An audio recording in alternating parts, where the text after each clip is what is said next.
Alors bonjour, on passe à l'exercice numéro 2 de la série sur l'électricité. Donc les deux condensateurs de la figure 2, on a deux condensateurs ici. Le premier c'est 2 microfarads, le deuxième c'est 3 microfarads. Remarquez que les deux condensateurs sont branchés en parallèle. Donc lorsqu'on a, voilà, comme ça, deux condensateurs sont branchés en parallèle, donc il faut songer à trouver le condensateur équivalent. Hein, c'est ce que nous avons déjà fait dans l'exercice numéro 1, avec les capacités et aussi avec les résistances. Ici, par contre, vous avez une seule résistance, donc on ne peut pas l'associer. D'accord? Donc elle est unique, mais là, vous avez deux condensateurs, donc il faut songer à les associer. Ils sont branchés en parallèle, donc la capacité équivalente, ça doit être la somme. Donc, C équivalente, ça doit être égal à 5 microfarads. Bon, alors, voilà, on précise que les deux capacités sont initialement chargées, bien sûr, parce que dans ce circuit-là, on va étudier la décharge des deux condensateurs. Alors, il se trouve que les deux condensateurs ont été chargés par une batterie de E est égale à 12 volts.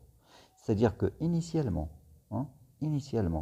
la tension aux bornes de la première capacité, c'est égal à la tension aux bornes de la deuxième capacité, et c'est égal à combien? C'est égal à 12 volts. D'accord? Ça, on l'a dit. On l'a déjà précisé dans l'exercice précédent. On avait dit que lorsque vous avez deux éléments branchés en parallèle, alors forcément, ils ont la même tension. D'accord? Ils ont la même tension. À l'instant t égale à 0, sa tension c'est égal à 12 volts. Alors calculez, à l'instant T1 est égal à 1 milliseconde, le courant dans la résistance en supposant que l'interrupteur est fermé à l'instant T est égal à 0 secondes. Très bien. Alors donc on nous demande de calculer le courant. Voilà, calculer le courant, d'accord? Le courant à l'instant T est égal, donc on nous demande de trouver le courant à un moment donné. Donc il faut étudier le régime transitoire. Donc c'est ce qu'on va faire. Donc rappelez-vous le régime transitoire. Donc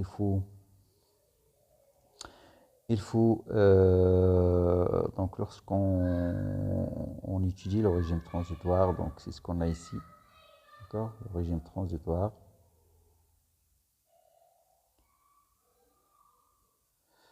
Lorsqu'on s'intéresse à un régime transitoire, qu'est-ce qu'il faut faire? Ben, il faut d'abord déterminer les équations différentielles. Deuxièmement, il faut chercher la solution. Bien sûr, la réponse, c'est dans la solution. Bien, alors, ce que je dois faire, donc c'est exercice numéro 2. Alors, nous avons première capacité, deuxième capacité et la résistance. Voilà.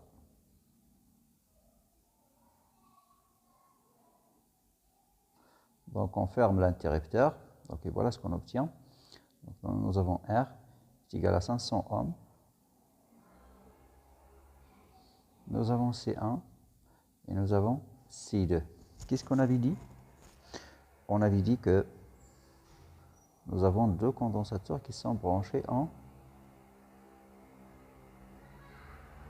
parallèle. Donc il ne faut pas laisser ça comme ça, il faut associer. Donc j'associe, ça veut dire que le circuit, ça va être, on va avoir une seule capacité qui est branchée à une seule résistance. Donc ici on a 5, pardon. Donc ici on a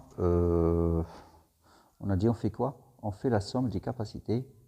Ça veut dire qu'on aura 5 microfarads. Donc C1 c'est 2 microfarads.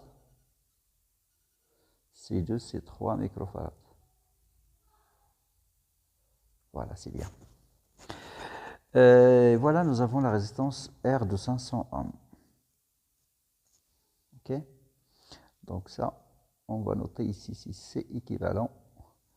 Et là, nous avons R. C'est quoi l'équation différentielle? L'équation différentielle, on sait que c'est tau fois DUC sur DT plus UC. Cette fois-ci, on n'a pas de générateur, donc c'est égal à 0. Nous avons juste une capacité et une résistance. Donc voilà, qu'est-ce que ça donne? Alors, bien sûr, donc, je vais mettre ici R fois C. Okay. Alors maintenant, la solution.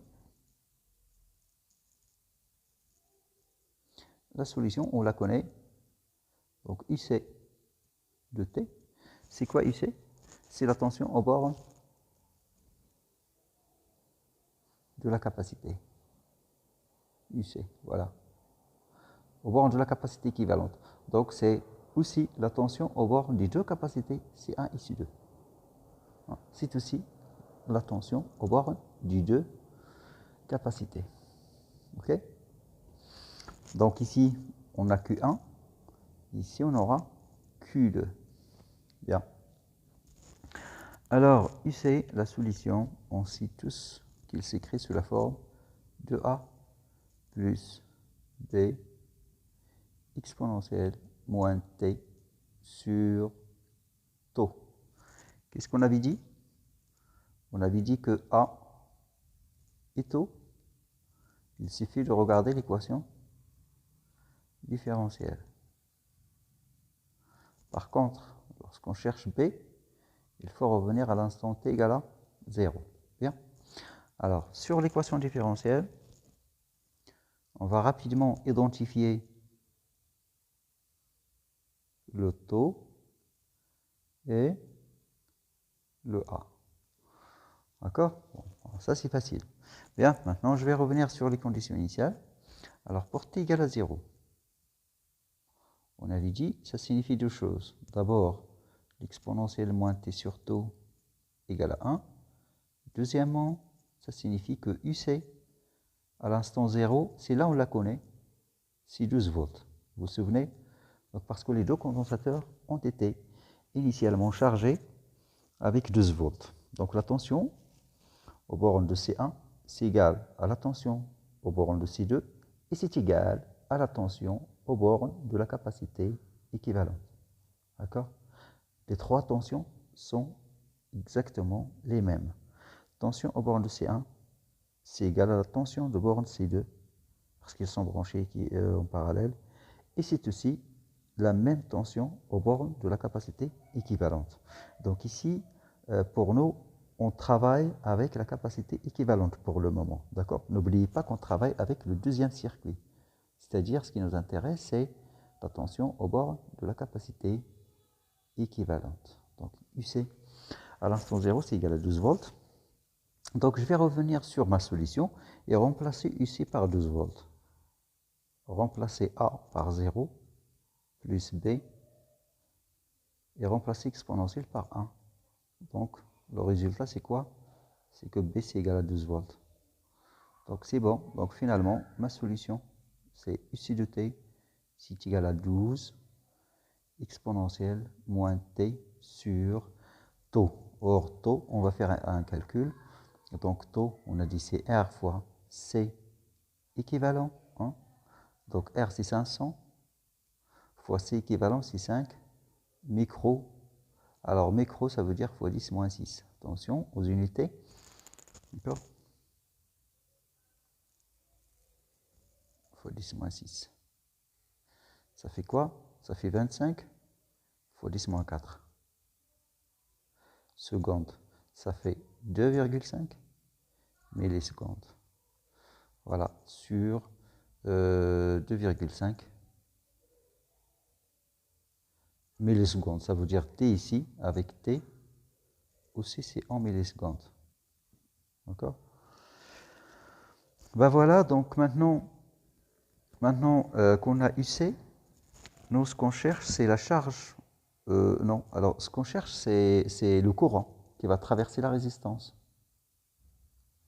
Alors le courant qui traverse la résistance, à l'instant T, c'est aussi le courant qui traverse la capacité équivalente. Et ça veut dire qu'on va mettre à la place de I, c'est C équivalente fois DUC sur DT. Donc on va appliquer la loi pour la capacité. On va appliquer la loi I est égal à C fois DUC sur DT. Donc c'est égal C équivalent, donc on a dit ici 5, 10 moins 6, fois DUC sur DT. On va dériver cette expression. Donc D sur DT de quoi? UC qui est égal à 12 fois exponentielle moins T sur 2,5. C'est égal.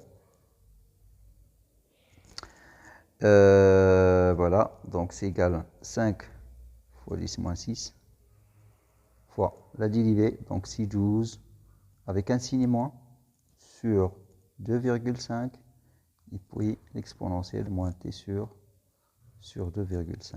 D'accord? Donc, ça y est, on fait l'application numérique ici et on trouve le résultat cherché.